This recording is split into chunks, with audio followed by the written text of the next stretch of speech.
One time when I was 8, I fell asleep mid-cartoon with popcorn in my hair. Next thing I know, I'm jolted awake by my popcorn bag getting swiped. Standing over me was a boy.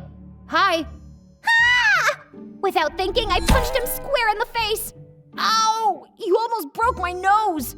How did you even get in here, creep? Get out now or my mom will call the police. There's no one else around. I checked. Hey, can I have some of that? Before I could kick him out, he grabbed popcorn and started watching cartoons.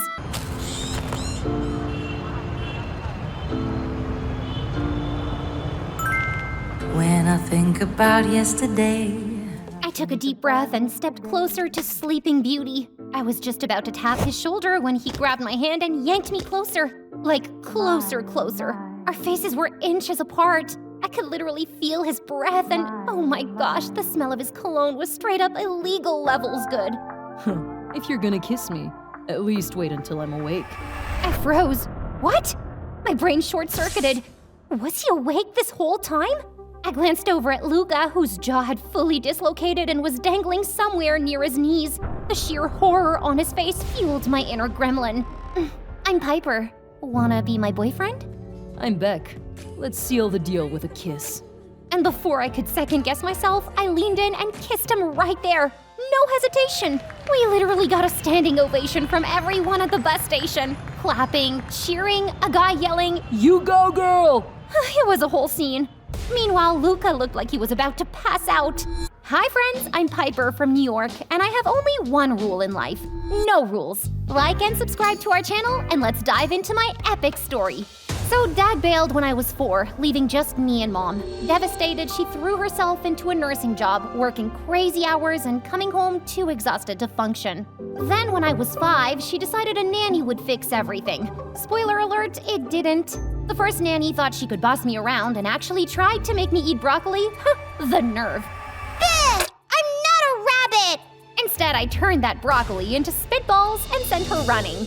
I made every nanny quit after that. Would even quit after I hid all her shoes in the freezer.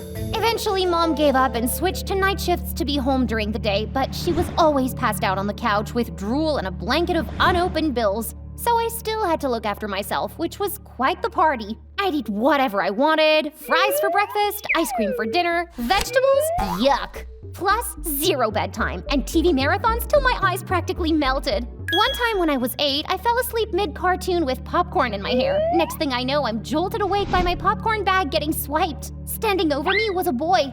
Hi. Ah! Without thinking, I punched him square in the face. Ow! You almost broke my nose. How did you even get in here, creep? Get out now or my mom will call the police. There's no one else around. I checked. Hey, can I have some of that?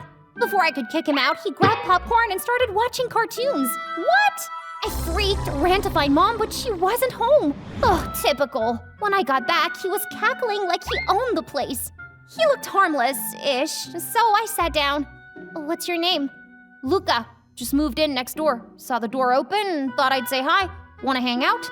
And just like that, our weekend turned into a junk food, game, and blanket fort extravaganza. While Mom was MIA the whole time. But then I got bored pretty fast and craved something more exciting. Hey, let's go TP the neighbor's backyard. No way! What if we get caught? Are you scared?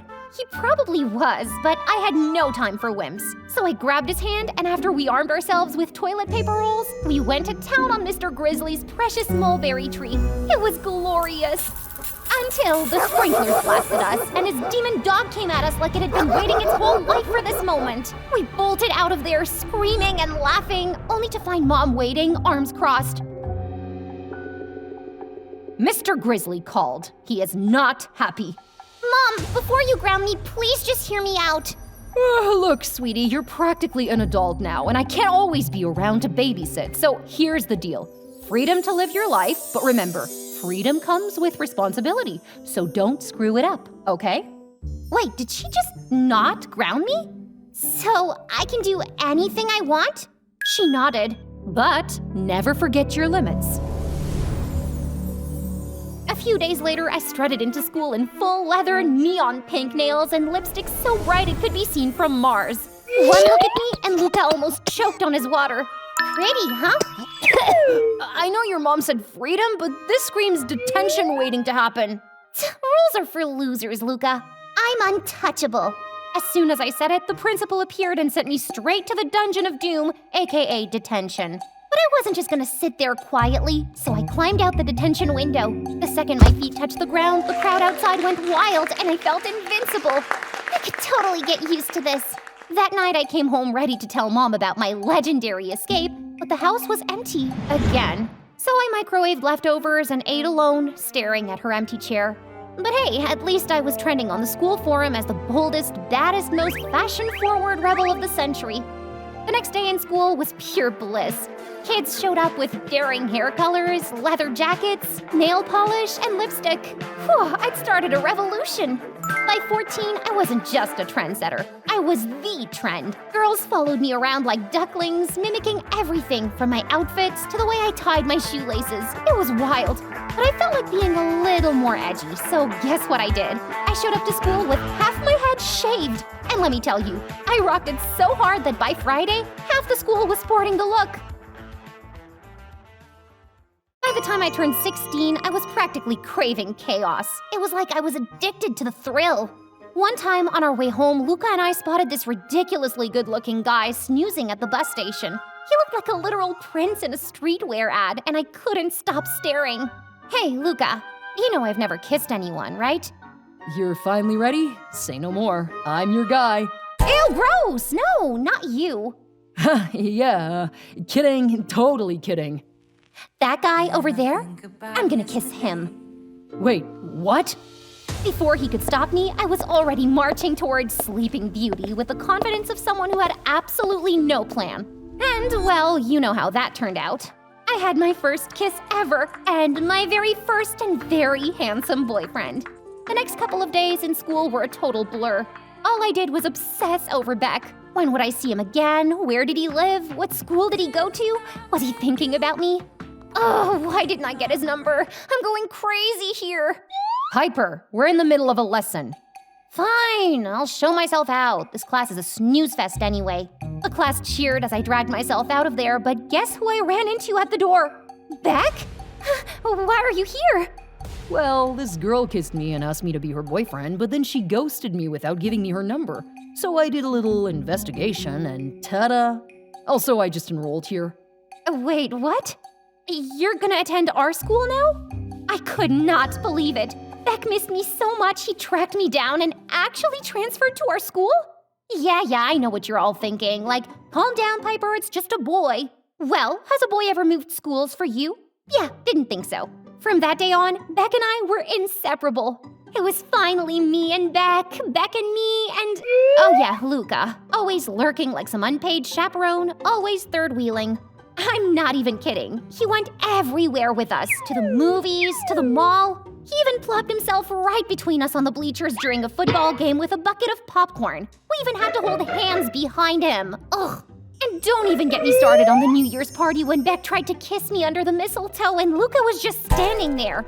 Mistletoe's just a parasite, sucking life out of trees. Romantic, right?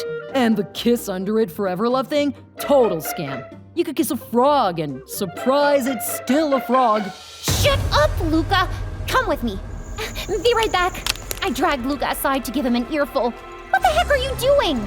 I don't know what you mean. This fruit punch is so great. Happy New Year, by the way. Look, Beck and I are trying to have a moment here, so back off. Come on, Piper. Why do you even trust that dork? You hardly know him and he just moved here for you. Sounds pretty sus. I don't care. Just stop. Oh, and Happy New Year. Let's just say the night was a disaster and my New Year's kiss, yeah, non-existent. But at least Mom would be home for dinner. Finally, some warm hugs, kisses, and actual human attention.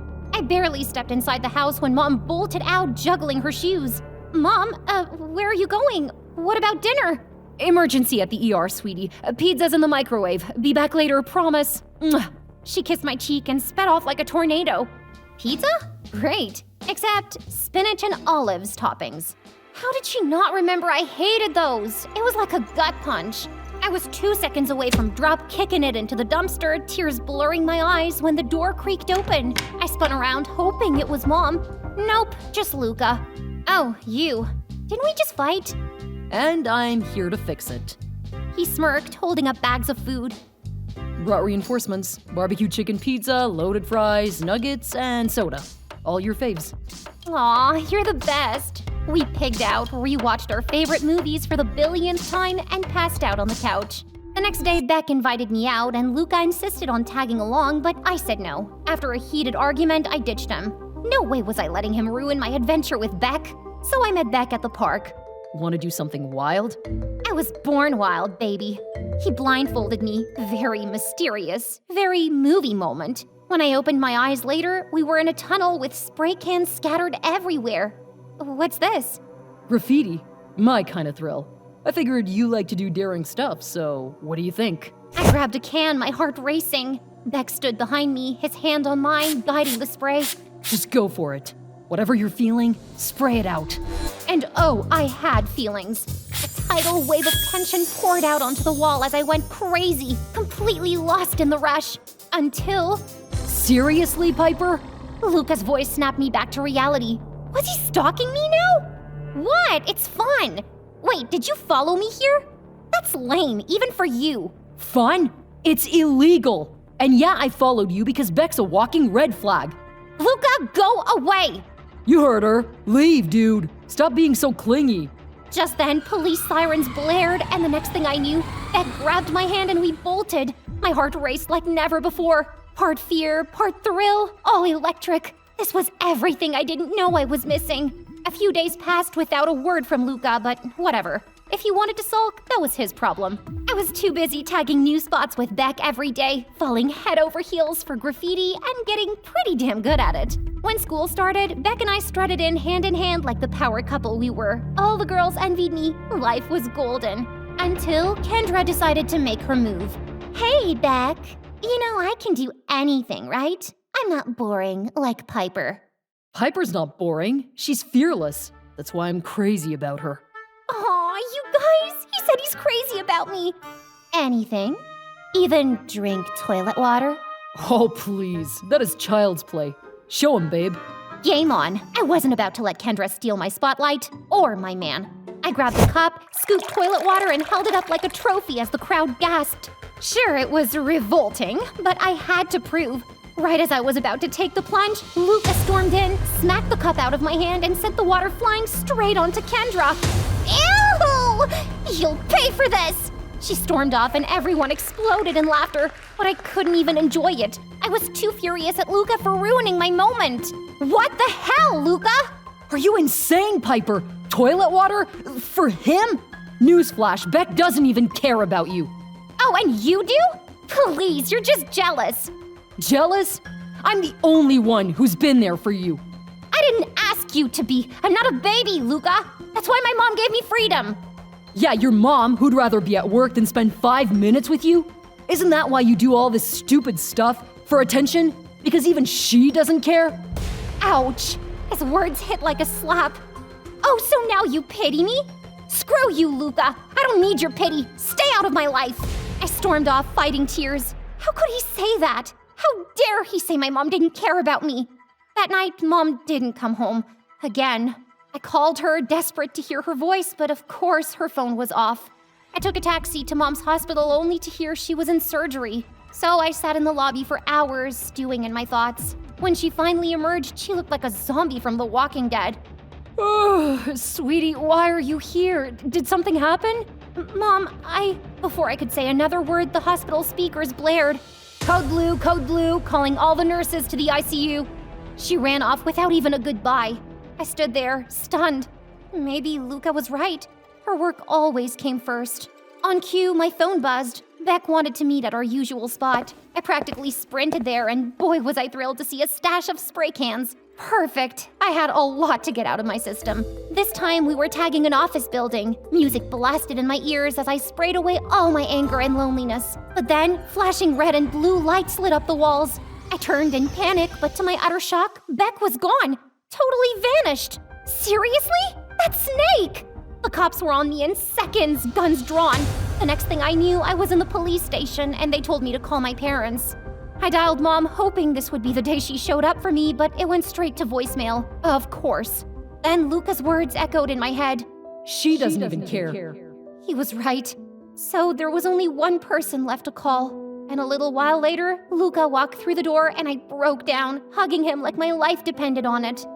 You were right, Luca, about everything. I'm so sorry I've been so horrible to you. Hey, it's okay, love. I'm here now. And I'm sorry too for everything I said. Tell you what, let's call my dad. He'll bail us out. Really? You'd do that for me? I would do anything for you, Piper. As Luca hugged me, I realized he was the only one who was always there. I was just too blind to see it. That night, I couldn't face going home alone, so Luca's dad let me crash at their place, and I passed out in the guest room exhausted. Sometime in the night, I felt someone lying next to me. I nearly threw punches, but it was Mom. What are you doing here? I saw your calls and Luca's dad told me everything. Sweetie, are you okay? I broke down. Do you even care about me? I've been so lonely, Mom. Oh, honey, I love you so much. After your father left, I didn't know how to be a good mom, so I just buried myself in work to make money and give you a good life. But I didn't realize I was losing you. I am so sorry. I missed you so much too, but you seemed to be doing so well. It's all thanks to Luca. He's kind of amazing, Mom. Kind of? Then I have to really thank him. And from now on, no more extra shifts. You'll have all of me, my home-cooked meals, movie nights, whatever you want, okay? Promise? I promise. Can't have my little felon running wild. We laughed, and that night, as I drifted off in her arms, I realized I didn't need dares for attention. Everything I needed was right here. The next day at school, I was on a mission to confront Beck. But instead of an apology, I found him locking lips with Kendra. Kendra! Hey, loser! Oh, Piper, this isn't... I thought you were in jail. Oh, you wish I was! Before he could stammer another excuse, my hand collided with his treacherous face. That's for leaving me to rot last night. Then, for good measure, I stomped on his foot with the force of a vengeful elephant. All right, Tiger, you've had your fun. Come on, I want to show you something. Luca led me to the art room, a hidden treasure packed with spray cans, stencils, and blank canvases. What's all this? I thought you hated graffiti. The illegal kind. But I've seen you tag. You're alive, beautiful, and free. Your design's cool as hell. I thought maybe you'd try stencil graffiti, the legal kind. You could go far with this. Butterflies exploded in my stomach. It had been him all along, always there, always paying attention. At that moment, I wanted to kiss him and hug him and never let him go. This felt more real and more grounded than anything I've ever experienced. I'm sorry I didn't notice my feelings sooner, Luca. If it's not too late, can you give me a chance? He didn't answer. He just kissed me, and everything fell into place. Like fireworks, like magic. I loved him.